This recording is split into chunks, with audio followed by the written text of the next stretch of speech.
আচ্ছা, আজকে আমরা শিখবো যে কম্পিউটারের যে টাইম কিভাবে ঠিক করব। মনে কর যে কম্পিউটারে আমার টাইম অন্যটা আছে, সেটা কিভাবে ঠিক করার জন্য প্রথমে যে কোনো কম্পিউটারে বুঝবি না কেন, ল্যাপটপ ও ডেস্কটপ সেম প্রসেস।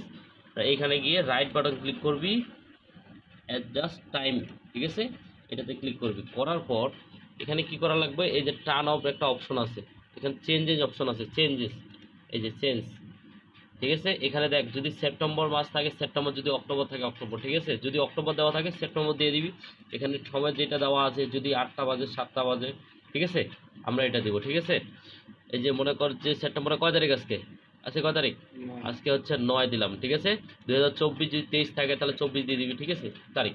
সময়টা কি, 7টা বাজছে, 7টা দিলাম, 46 মিনিট বা 43 মিনিট যেটাই হোক, আমরা 47 দিলাম। এখন কি এএম না, এএম দিলাম, দেওয়ার পর চেঞ্জ করে দিলাম, ঠিক আছে। আবার আরেকটা বিষয় লক্ষ্য রাখতে হবে, এখানে যদি ঢাকা না দেওয়া থাকে, এখানে যদি অন্য কান্ট্রি দেওয়া থাকে, এখানে দেখ এই যে অন্য কান্ট্রি দেওয়া থাকতে পারে, ঠিক আছে। যদি এই যে এটা দেয়, দেখ অটোমেটিক কিন্তু চেঞ্জ হয়ে গেছে টাইম। এখানে অবশ্যই আমাদের ঢাকা খুঁজে বের করতে হবে, ঢাকা। এই যে আমি ঢাকা খুঁজে বের করছি, তাহলে কিন্তু টাইমটা ঠিক থাকবে, নাহলে চেঞ্জ হয়ে যাবে। অবশ্যই এটা ঢাকা ঢাকা দিতে হবে। আর এখানে গিয়ে অটোমেটিক এগুলো অবশ্যই অন করে দিতে হবে।